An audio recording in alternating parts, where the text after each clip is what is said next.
dengan sisa tenaga yang dimilikinya. Hal ini menunjukkan kuasa Allah. Walaupun usaha yang dilakukan Maryam terlihat mustahil dengan kondisinya sekarang, buah kurma banyak yang berjatuhan.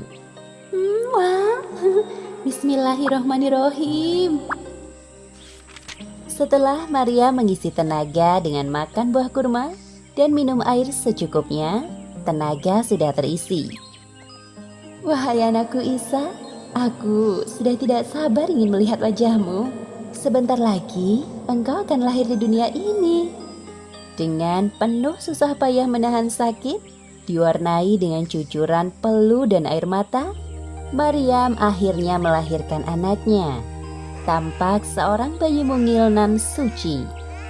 Bayi laki-laki itu bernama Isa putra Maryam, sebuah nama yang diberikan oleh Allah. Nama Isa dinisbahkan kepada ibunya karena ia lahir tanpa perantara ayah. Alhamdulillahirabbil alamin. Akhirnya engkau lahir dengan selamat, Nak. Kemudian Allah Subhanahu wa Ta'ala memerintahkan Maryam untuk tidak berbicara dengan orang yang ditemuinya. Seperti yang disebutkan dalam lanjutan surat Maryam ayat 26. Jika kamu melihat seorang manusia, maka katakanlah, sesungguhnya aku telah bernazar berpuasa untuk Tuhan yang Maha Pemurah. Maka aku tidak akan berbicara dengan seorang manusia pun pada hari ini. Hal tersebut dilakukan untuk menghindari fitnah, karena keanehan yang terjadi pada Maryam tidak mudah diterima oleh akal manusia. Kemudian, Maryam merawat bayi Isa dengan penuh kasih sayang. Tibalah waktu yang ditentukan. Maryam kembali kepada kaumnya, membawa bayi Isa. Selama perjalanan, Maryam terus berdoa dalam hatinya agar Allah selalu melindungi mereka berdua. Karena kelak bayi suci yang berada dalam dekapannya itu akan menjadi nabi yang mulia di kalangan Bani Israel.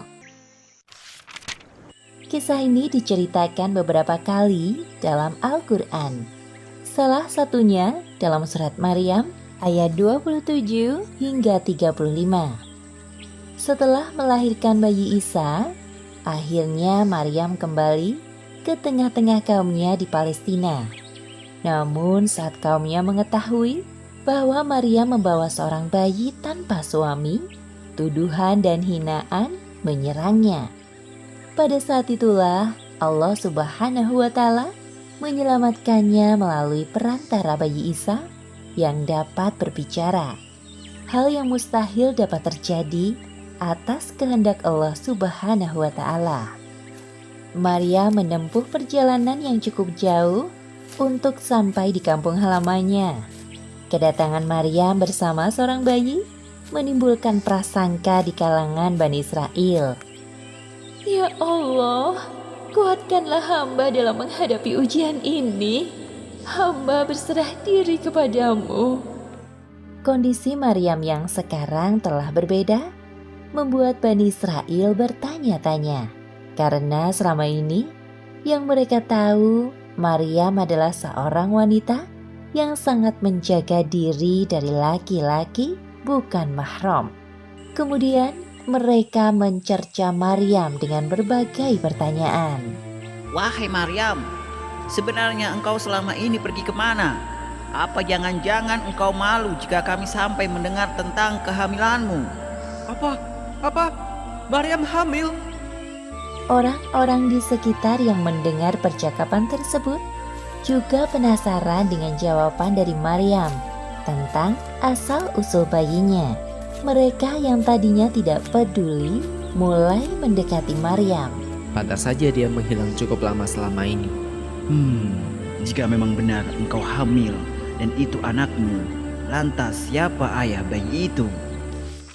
Namun, tidak ada jawaban yang keluar dari mulut Maryam. Hal ini dilakukan Maryam atas perintah Allah Subhanahu wa Ta'ala. Hei Maryam, sesungguhnya kamu telah melakukan sesuatu yang amat mungkar. Mengapa engkau hanya diam saja, wahai Maryam? Jika memang benar itu bayimu, siapakah ayahnya? Jangan membuat kami menerka-nerka seperti ini. Bani Israel mulai terpancing emosi karena Maryam tidak menjawab pertanyaan mereka dan mulai menyindir Maryam. Padahal ayahmu sekali-kali bukanlah seorang yang jahat dan ibumu bukanlah seorang pezina. Maryam sangat sedih dan hancur mendengar tuduhan dari kaumnya. Apalagi orang tuanya juga ikut mereka hinakan. Padahal yang selama ini kaumnya tahu bahwa ia sangat menjaga kehormatannya. Namun, Maryam mencoba untuk bersabar menghadapi ujian ini. Wahai Maryam, sebenarnya siapa laki-laki yang telah membuatmu seperti ini? Bagaimana kami akan berbicara dengan anak kecil yang masih dalam ayunan? Pada saat inilah Allah Subhanahu wa Ta'ala menunjukkan kuasanya melalui bayi Isa yang dapat berbicara layaknya orang dewasa. Seperti yang disebutkan dalam surat Ali Imran ayat 46. Dan dia berbicara dengan manusia dalam buayan. Dan ketika sudah dewasa, dan dia adalah salah seorang di antara orang-orang yang saleh. Sesungguhnya aku ini hamba Allah. Hah, dengar, bayi itu bicara. Dia memberikanku Alkitab atau Injil, dan dia menjadikan aku seorang nabi. Subhanallah. Jadi, engkau adalah seorang nabi utusan Allah? Ya Allah, Maha Suci Allah. Perhatian semua orang tertuju pada bayi dalam gendongan Maryam. Perkataan bayi Isa ini ditujukan untuk membersihkan nama baik ibunya dari tuduhan zina oleh kaumnya. Kemudian bayi Isa juga menjelaskan tentang tugas kerasulannya kelak. Dia, Allah, menjadikan aku seorang yang diberkati di mana saja aku berada. Dan dia memerintahkan kepada aku mendirikan sholat dan menunaikan zakat selama aku hidup. Dan berbakti kepada ibuku. Dan dia tidak menjadikan aku seorang yang sombong lagi celaka. Orang-orang yang menyaksikan kejadian tersebut merasa kagum dengan mukjizat bayi Isa yang dapat berbicara. Tuduhan mereka selama ini kepada Maryam sebagai perempuan pezina adalah tidak benar. Wahai Maryam, maafkan kami telah menuduhmu berbuat zina. Sungguh, kami termasuk golongan orang-orang yang menyesal. Maafkan perkataan kami yang telah menyakiti hatimu. Benar Maryam, maafkan kami. Akhirnya, orang-orang yang menghina Maryam sadar bahwa Maryam adalah perempuan yang mulia. Meskipun kehamilan Maryam terjadi atas kehendak Allah, bukan berarti bayi Isa adalah anak Allah. Seperti yang disebutkan dalam surat Maryam ayat 34 hingga 35. Itulah Isa putra Maryam yang mengatakan perkataan yang benar, yang mereka berbantah-bantahan tentang kebenarannya. Tidak layak bagi Allah mempunyai anak. Maha suci Dia. Apabila Dia telah menetapkan sesuatu, maka Dia hanya berkata kepadanya, jadilah, maka jadilah ia. Kisah ini disebutkan beberapa kali dalam Al-Quran. Di antaranya dalam surat Ali Imran ayat 48 hingga 52. Nabi Isa alaihi salam diutus Allah berdakwah kepada kaumnya untuk kembali ke ajaran tauhid, bahwa tidak ada Tuhan yang berhak disembah selain Allah. Pada masa ini, Bani Israel yang didominasi oleh bangsa Yahudi sangat menentang dakwah Nabi Isa. Walaupun Allah telah menganugerahkan mukjizat sebagai bukti kenabian Isa, pengikut beliau hanya sedikit. Nabi Isa hidup satu zaman dengan Nabi Yahya alaihi salam. Nabi Yahya adalah putra Nabi Zakaria. Nabi Yahya diutus lebih dahulu untuk berdakwah kepada Bani Israel, yang kemudian dilanjutkan oleh Nabi Isa. Wahai kaumku, sepeninggalku kelak, Isa Al-Masih akan meneruskan dakwah perjuanganku. Jangan sekali-kali kalian mendustakannya dan tetaplah berpegang teguh keimanan kalian kepada Allah Subhanahu wa Ta'ala. Sepeninggal Nabi Yahya, Bani Israel dan Yahudi kembali kepada tabiatnya. Mereka hanya taat ketika Nabi datang. Setelah itu kembali ingkar. Bahkan sejak Isa masih dalam buayan, mereka berencana untuk membunuhnya. Sementara itu, kehidupan Isa dan ibunya penuh dengan ancaman dari kaumnya. Akibatnya mereka hidup berpindah-pindah dari satu tempat ke tempat yang lain. Seperti yang disebutkan dalam Al-Quran, surat Al-Mu'minun ayat 50. Dan kami melindungi mereka di suatu tanah tinggi datar, yang banyak terdapat padang-padang rumput dan sumber-sumber air bersih yang mengalir. Isa tumbuh dengan pengasuhan yang baik. Selama itu pula, Isa mempelajari berbagai ilmu sampai akhirnya beliau dewasa dan berdakwah kepada kaumnya. Seperti yang disebutkan dalam Al-Quran, surat Ali Imran ayat 48. Dan Allah akan mengajarkan kepadanya Alkitab, hikmah, Taurat, dan Injil. Nabi Isa mengetahui bahwa terjadi penyimpangan ajaran dari kitab Taurat yang dilakukan oleh pendeta Yahudi. Namun, beliau tidak tinggal diam melihat hal tersebut. Wahai kaumku, apa yang sedang kalian lakukan? Engkau ini siapa? Apakah engkau Isa? Benar, aku adalah Isa bin Maryam. Aku datang kepadamu membenarkan Taurat yang datang sebelumku. Aku juga datang membawa mukjizat dari Allah. Sudahlah Isa, janganlah mengganggu pekerjaan kami. Nabi Isa sangat sedih melihat kaumnya yang telah melupakan Allah. Mereka hanya mempercayai ajaran dari nenek moyang mereka, penyembah patung anak sapi. Hari demi hari dilewati Nabi Isa dengan berdakwah kepada kaumnya. Beliau membantu menyelesaikan permasalahan kaumnya atas izin dari Allah. Beberapa mukjizat Nabi Isa disebutkan dalam Al-Quran, surat Ali Imran ayat 49. Sesungguhnya, aku telah datang kepadamu dengan membawa suatu tanda atau mukjizat dari Tuhanmu, yaitu, aku membuat untuk kamu dari tanah sebagai bentuk burung, kemudian aku meniupnya. Maka ia menjadi seekor burung dengan izin Allah. Dan aku menyembuhkan orang yang buta sejak dari lahirnya, dan orang yang berpenyakit sopak. Dan aku menghidupkan orang mati dengan seizin Allah. Dan aku kabarkan kepadamu apa yang kamu makan dan kamu simpan di rumahmu. Wahai kaumku, apakah tidak cukup sebuah bukti ini bagi kalian? Wahai Isa, semua itu adalah sihir yang engkau buat. Tidak semudah itu kami percaya kepadamu. Wahai saudaraku, ketahuilah sesungguhnya Isa ini berusaha menipu kita dengan semua sihirnya. Jadi semua itu adalah sihir? Pantas saja, hebat sekali. Walaupun tampak jelas bukti kenabian Nabi Isa melalui mukjizat yang diberikan Allah, hanya sebagian kecil dari kaumnya yang menerima dakwah beliau. Wahai kaumku, sesungguhnya Allah Subhanahu wa Ta'ala adalah Tuhanku dan Tuhan kalian semua. Bertakwalah kalian kepadanya dan taatlah kepadaku. Inilah satu-satunya ajaran yang benar.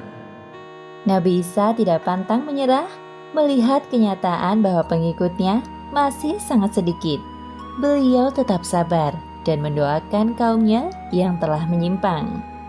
Ya Allah, tambahkanlah keimanan pada diri kaumku. Berikanlah hamba kekuatan untuk lebih bersemangat dalam berdakwah kepada mereka. Allah Subhanahu wa Ta'ala menjawab doa Nabi Isa dengan memberikan para pengikut dan penolong setia yang dikenal dengan sebutan Hawariyun.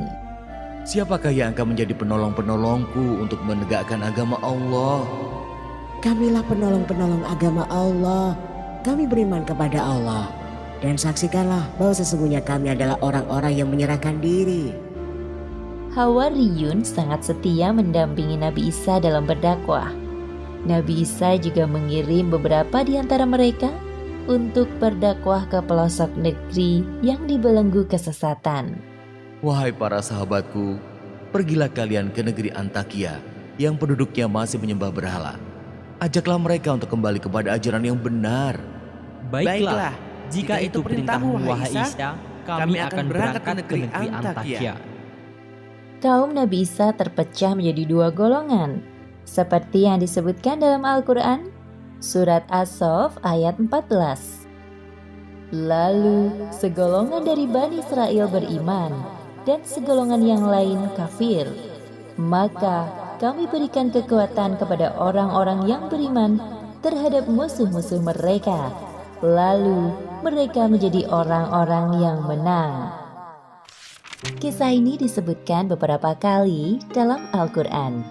Salah satunya pada surat An-Nisa ayat 157 hingga 159. Dakwah Nabi Isa alaihi salam kepada kaumnya berjalan baik. Terbukti bahwa pengikut Nabi Isa semakin bertambah dengan bantuan dari Hawariyun. Hal ini membuat kaum Yahudi yang menentang ajaran Nabi Isa menjadi geram. Kemudian mereka merencanakan pembunuhan terhadap Nabi Isa alaihi salam. Nabi Isa alaihi salam berdakwah kepada kaumnya dengan dibantu oleh Hawariyun. Ketulusan dan keikhlasan mereka dalam membantu dakwah Nabi Isa sangat tinggi. Bahkan Allah Subhanahu wa Ta'ala menurunkan mukjizat kepada Nabi Isa atas permintaan Hawariyun. Wahai para sahabatku, terima kasih atas kesigapan kalian dalam membantu perjuangan dakwahku selama ini. Semoga Allah SWT membalas setiap kebaikan kalian menjadi berkali-kali lipat. Wahai Nabiullah, ini merupakan perintah dari Allah Subhanahu wa Ta'ala. Lagi pula, kami merasa tersanjung ikut andil dalam perjuangan dakwahmu. Pada suatu hari dalam perjalanan, salah satu dari pengikut setia Nabi Isa merasa kelaparan. Mereka saling pandang dan tersenyum kecil. Percakapan antara Nabi Isa dan Hawariyun disebutkan dalam Al-Quran surat Al-Maidah ayat 112 hingga 114. Wahai Isa putra Maryam, sanggupkah Tuhanmu menurunkan hidangan dari langit kepada kami? Bertakwalah kepada Allah jika betul-betul kamu orang yang beriman. Kami ingin memakan hidangan itu, dan supaya tentram hati kami, dan supaya kami yakin bahwa kamu telah berkata benar kepada kami, dan kami menjadi orang-orang yang menyaksikan hidangan itu. Kemudian Nabi Isa berdoa kepada Allah Subhanahu wa Ta'ala agar memenuhi permintaan para pengikut setianya. Ya Tuhan kami, turunkanlah kiranya kepada kami suatu hidangan dari langit yang hari turunnya akan menjadi hari raya bagi kami, yaitu bagi orang-orang yang bersama kami dan yang datang sesudah kami, dan menjadi tanda bagi kekuasaan Engkau. Beri rezekilah kami, dan Engkaulah pemberi rezeki yang paling utama.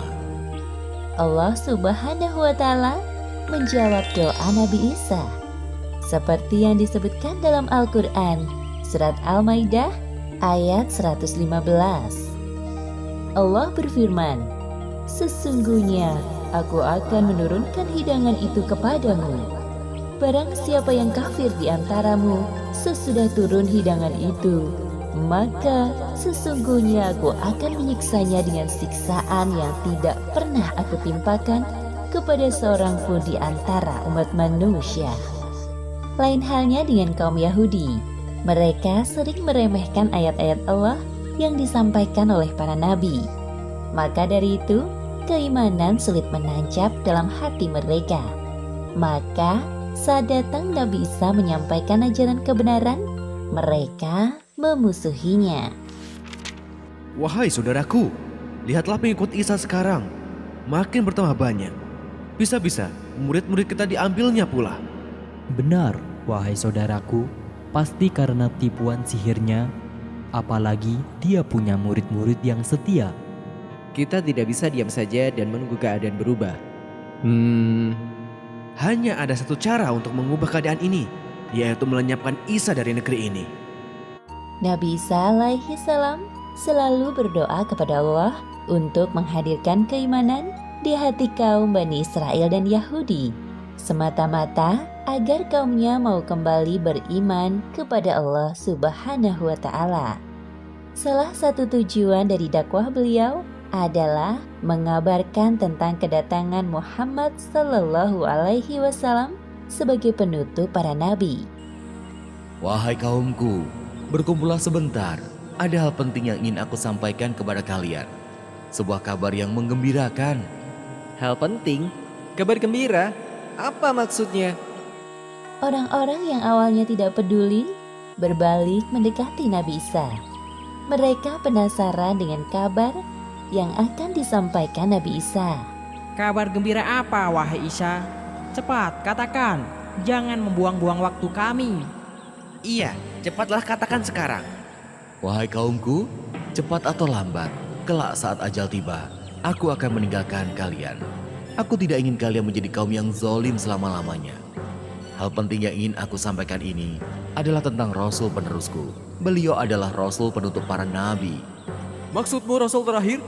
Iya benar, namanya Ahmad atau Muhammad. Ia lahir di daerah yang tumbuh banyak pohon kurma. Apa? Tidak mungkin. Kenapa tidak di sini? Dari keturunan bangsa kita. Omong kosong dengan semua itu. Wahai Isa, kami tidak percaya perkataanmu sedikit pun. Apakah engkau ingin memecah belah bangsa kami dengan mengatakan hal itu? Wahai Isa, kita ini Bani Israel, bangsa terbaik dari yang terbaik. Sudah, mari kita bubar. Ternyata benar dugaanku. Isa hanya membuang-buang waktu kita saja. Wahai kaumku, semua yang aku sampaikan ini adalah... Belum sempat Nabi Isa menyelesaikan perkataannya, kaumnya pergi. Wahai kaumku, bersikap lemah lembutlah kalian terhadap sesamamu. Jangan sekali-kali kalian menindas orang yang tidak bersalah. Sesungguhnya, ajaran Allah sangat membenci kekerasan terhadap semua makhluknya. Bicara apa sih dia? Mengganggu pekerjaan kita saja. Ajaran Nabi Isa yang ditentang oleh kaum Yahudi adalah tentang riba, yakni mendapatkan tambahan keuntungan dengan cara yang curang. Seperti yang disebutkan dalam Al-Quran surat An-Nisa ayat 161. Dan disebabkan mereka memakan riba, padahal sesungguhnya mereka telah dilarang daripadanya. Dan karena mereka memakan harta orang dengan jalan yang batil. Pada masa itu, sekitar tahun 63 sebelum Masehi, negeri Palestina berada di bawah kekuasaan Romawi yang kejam. Setiap orang yang melakukan pemberontakan terhadap kerajaan akan dijatuhi hukuman salib. Sementara itu, beberapa orang Yahudi sedang berdiskusi untuk melenyapkan Nabi Isa alaihi salam yang dirasa mereka telah banyak bertingkah. Wahai saudaraku, ajaran Isa benar-benar telah merugikan kaum kita. Betapa tidak, apa-apa dilarang. Kalau begini caranya, semakin sempit ruang gerak kita untuk berkuasa.